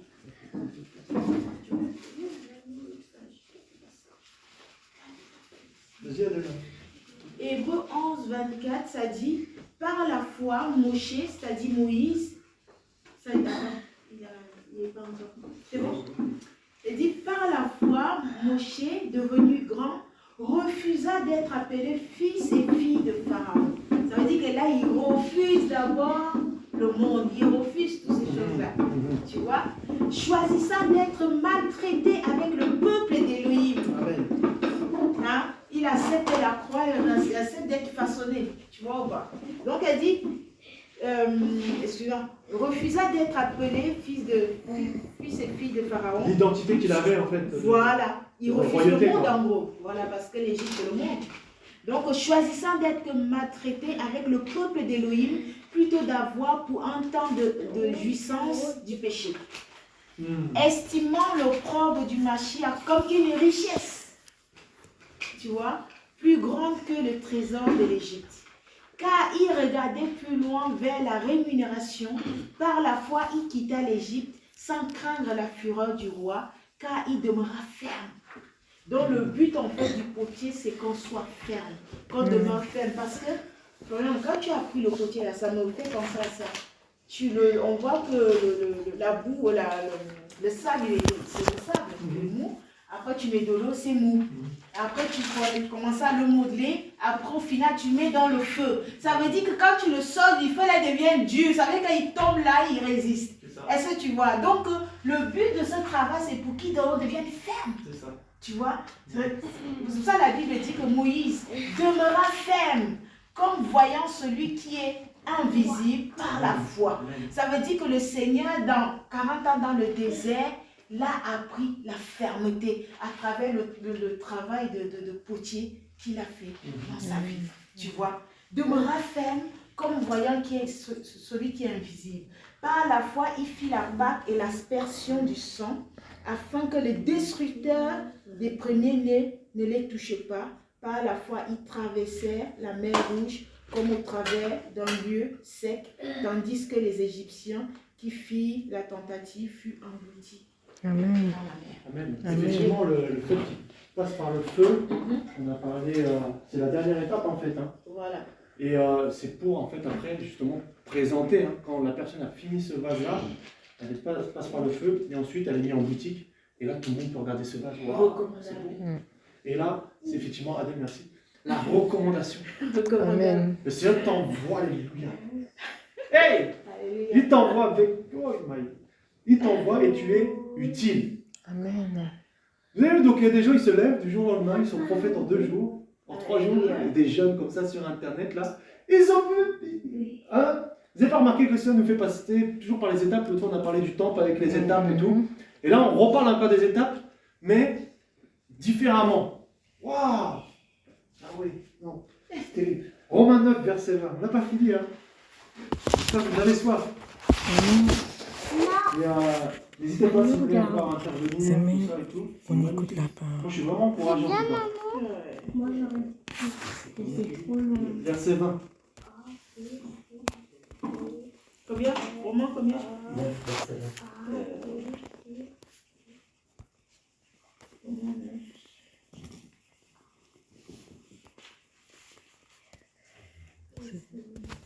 peu la même chose, hein, les deux versets qu'on vient de voir.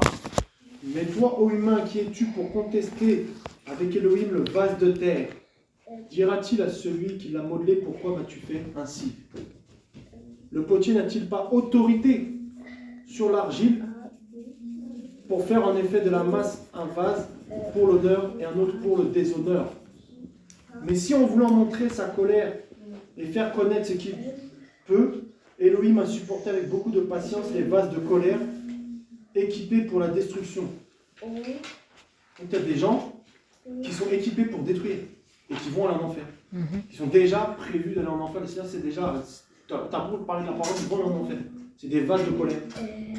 Et ceci pour faire connaître la richesse de sa gloire sur les vases de miséricorde qui a préparé d'avance pour sa gloire. Donc toi, tu es un vase de miséricorde. Oh Yahweh. Non seulement un vase d'honneur, mais un vase de miséricorde. Nous aussi qu'il a appelé non seulement hors des Juifs, mais aussi hors des nations. Donc quand le Seigneur te prend, il faut que tu sois où? Dans la maison du potier. D'accord? Il ne peut pas te façonner si tu es dehors. Voilà. Et comme je le disais tout à l'heure, je prenais l'exemple d'une famille. Quand on voit aujourd'hui les gens, les enfants de quartier, tout ça qui finissent mal, c'est parce qu'ils sont façonnés par le dehors et nous de l'intérieur. Donc, le fait maintenant de rester tout le temps dans la présence du Seigneur et dans la prière, dans la méditation, en tout cas de cultiver cette relation avec le Seigneur, ça te permet de rester dans la maison du potier. Ça te permet de ne pas contester et ça te permet à ce qu'il puisse faire son travail dans ta vie. Encore une fois, pour te donner la forme qu'il veut. Waouh! T'as vu? Psaume 139, verset 14. Vous n'avez pas vu que j'avais autant de versets ce matin?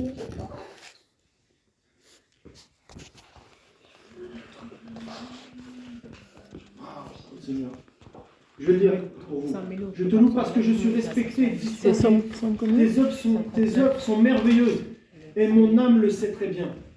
Mon corps n'était pas caché devant toi lorsque j'ai été fait dans un lieu secret et brodé dans les parties inférieures de la terre. Tes yeux me voyaient quand je n'étais qu'un embryon. Et sur ton livre étaient inscrits tous les jours qui m'étaient destinés. Wow. Donc même quand tu étais un embryon là, même déjà avant la fondation, même quand tu étais un embryon là, et que les médecins, les gens ils veulent avorter hein, aujourd'hui. Hein. C'est grave en fait ce qu'ils font, c'est un meurtre. Parce que le Seigneur dit là que l'embryon là, il le connaît. Donc les gens qui disent je vais avorter, machin, tout ça, c'est un grand péché. C'est un péché terrible, tu ne tueras pas. Parce que ici il dit que l'embryon, il connaît. Ou que tu ressemblais à rien là, tu n'avais pas encore l'intelligence de connaître les mots, les lettres, tout ça, et tu étais un embryon. Un spermatozoïde, il te connaissait. Il savait. Il savait que c'est toi qui allais gagner la course là pour aller jusqu'à l'ovule. Hein? Et percer l'ovule et puis naître. Alléluia. Hein? Voilà. Ça parle de la vision, mais ça c'est autre chose. Hein? C'est un autre enseignement. Parce qu'après, justement, quand le Seigneur maintenant t'a façonné en tant que vase, il te donne une vision. Et ça, on verra ça. Amen. Et on va prendre Psaume 8.1, c'est juste des psaumes comme ça pour nous encourager. Au chef sur Gittit, psaume de David. Yahweh, notre Seigneur, que ton nom est magnifique sur toute la terre, tu as établi ta majesté au-dessus des cieux. Par la bouche de tes enfants, de ceux qui allaient, tu as fondé la puissance contre tes adversaires afin de faire cesser l'ennemi et le captif. Quand tu regardes tes cieux, l'ouvrage de tes doigts, la lune, les étoiles que tu as fixées, qu'est-ce que le mortel pour que tu te souviennes de lui, le Fils d'humain, pour que tu le visites.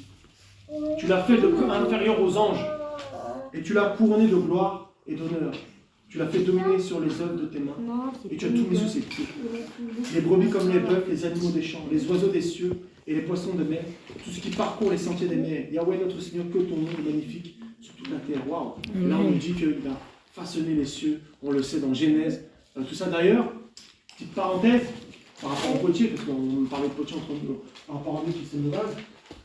Lorsqu'on voit dans Genèse chapitre 1, Bereshit bara, c'est-à-dire au commencement, Dieu créa les cieux et la terre. Dans le mot commencement, il y a Beth. Et on parle de Bethléem. Donc Beth, c'est quoi? C'est la maison. Bethléem, maison du pain. Donc on parle de Beth, ça veut dire c'est la maison.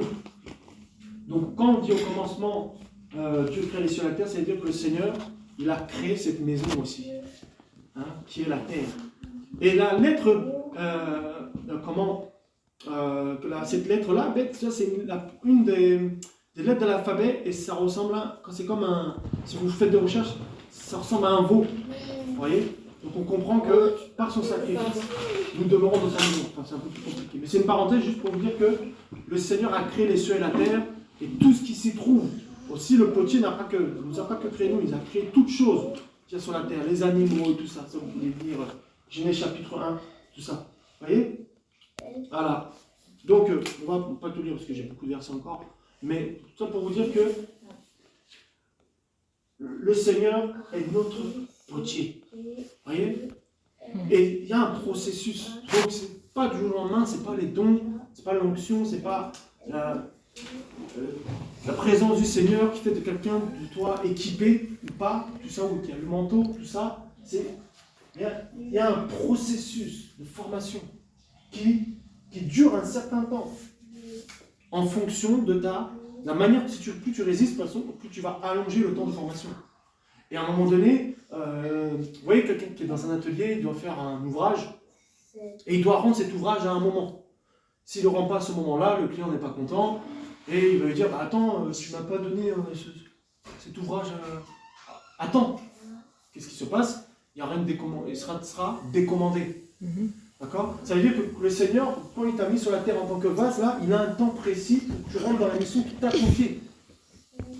Peut-être aujourd'hui tu es en train de prendre de l'avance, ou peut-être du retard, mais en tout cas il a un temps précis pour que tu, en fait, comment on appelle ça, tu rentres dans l'appel qu'il a prévu pour toi.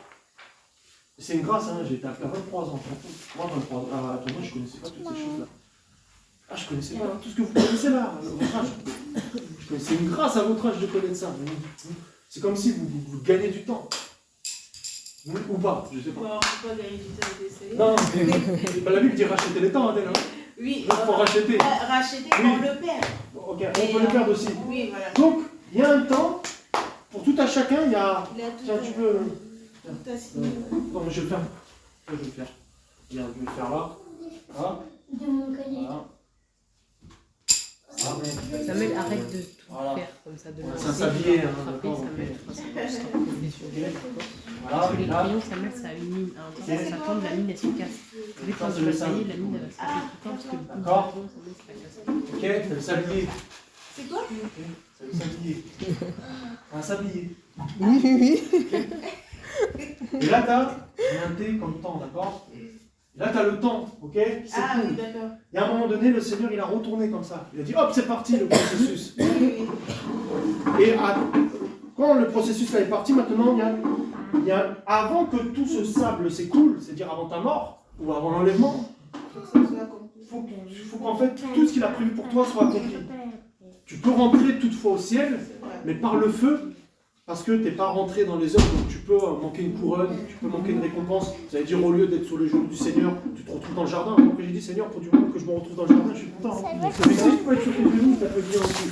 Mais ça veut dire que là, tu as un temps, c'est ta vie terrestre sur terre, et au moment où il t'a appelé, on va dire de la conversion, donc la conversion à la mort, pour rentrer dans ton appel, pour rentrer dans les choses qu'il a prévues en fait pour toi. Pourquoi? Parce que comme je l'ai dit, le vase, l'ouvrage, tu dois le rendre.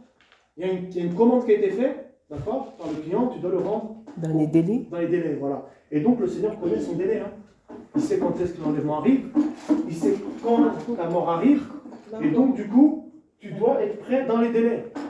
Ça peut être demain, ça peut être dans 10 jours, ça peut être dans un mois, 5 ans, on ne sait pas. Mais tu dois, dans les délais, être prêt. Waouh, c'est chaud, hein. Ouais. Donc vous vous rendez compte que toute leur vie, il y a des gens comme ça qui se disent hyper intelligents, ils ont 90 ans. Heureusement, le Seigneur dit quoi? Que nous sommes sauvés par grâce, et donc au dernier moment, ils ne connaissaient pas le Seigneur, ils ne connaissaient pas la parole que je connaissais. Donc comme ils se repentent au dernier moment, comme l'homme sur la croix, le Seigneur va les sauver. Mais pour autant, ça ne veut pas dire qu'on doit faire ça, parce que nous connaissons la parole. Donc pour nous, c'est pas pareil. Et la Bible dit que l'homme, le Seigneur ne prend pas compte du temps de l'errance de l'homme. Donc, lui, il ne connaissait pas, au dernier moment, tac, et hop, le Seigneur le rachète. Mais toutefois, il y a plein d'œuvres qu'il devait faire sous terre, qu'il n'a pas fait. Et donc, du coup, il y a certaines récompenses qu'il va louper. Voilà. Il va rentrer, mais par le feu. Il faut savoir que lorsque nous allons mourir, On va tous passer au jugement. Après la mort vient le jugement. Et là, on va tous rendre compte de nos actes, qu'on soit chrétien ou pas. Sauf que nous, on aura un avocat. Yeshua. Waouh! Non, mais c'est grâce à cette phrase. Voilà, alors, dans quel temps là, où tu es là? Par rapport à toute sa vie, essaie de réfléchir, de te dire, ouais, qu'est-ce que j'ai accompli avec le Seigneur? Moi, j'ai rien accompli encore. C'est chaud. J'ai perdu du temps.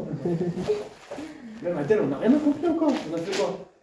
On a nourri 14 enfants, c'est quoi? C'est déjà bien. Non, pas assez.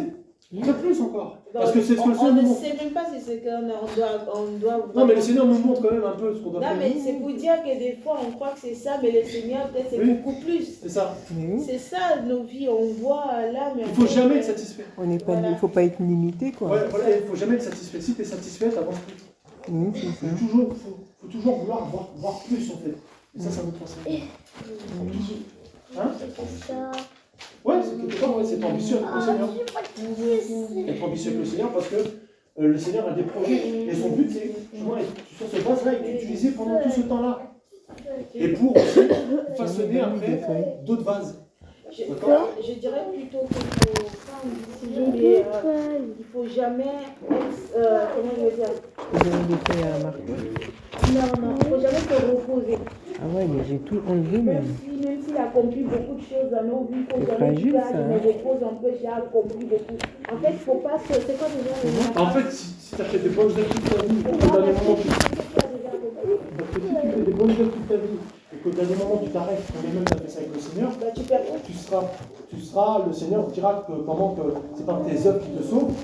Si tu te retrouves pécheur, même si tu as sauvé l'Afrique, tu ne seras pas sauvé. Voilà. Ah bah oui. Et c'est comme si tout était C'est ça, facile, le parce que le Seigneur. Seigneur considère que c'est lui qui le fait à travers toi. Voilà. C'est pas toi qui le fais. C'est ça le Seigneur, parce que regarde, quand on voit va Noé, t'as vu le... Voilà, t'as pas l'air content de ce que j'ai dit. T'as vu Si. le grand miracle qui a T'es été choqué? fait, le grand miracle qui a été fait au temps de Noé, c'était terrible. Il a été sauvé parmi toutes les nations, lui, il a tout le monde entier. Et il n'y a que lui et sa famille qui ont été sauvés. C'est un miracle terrible qui a été accompli. Qu'est-ce que la Bible nous dit? Dès que c'était fini, il s'est enivré. Enivré, on sait que c'est quoi? C'est le péché, c'est tout ça.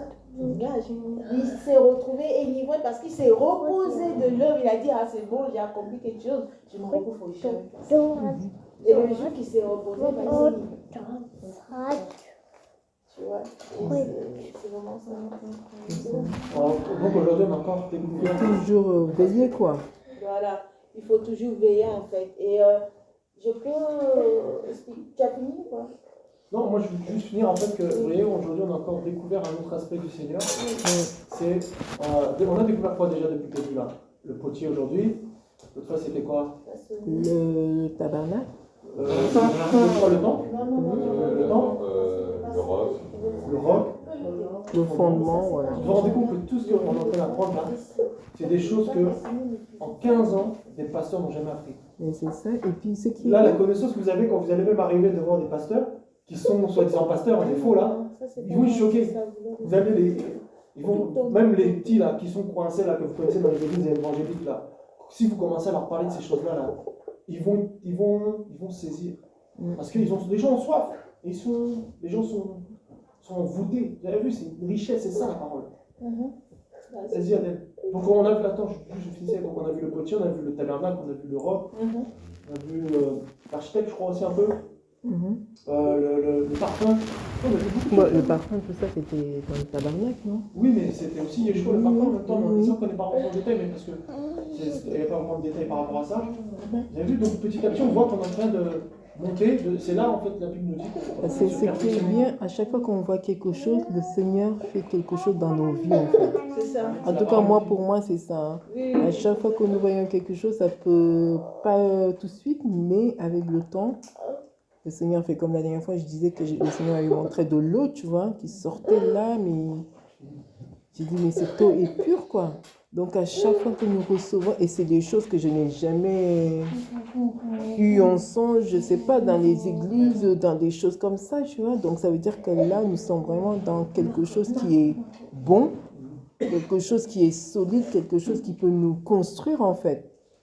Pas dans les églises où on va, bah, on n'est pas construit, on est plutôt détruit, on est plutôt perdu parce qu'on se remet encore, en fait, on connaît même pas notre identité en fait avec Christ quoi. Mais là vraiment nous sommes vraiment bénis et puis moi quand je regarde ce qui se passe dans mon foyer, quand je vois mon mari qui cherche la parole, qui est intéressé, je me dis waouh, c'était pas avec d'autres pasteurs, des bishops, je sais pas que lui il allait recevoir ça quoi. Là, Jérémie t'a donné une feuille.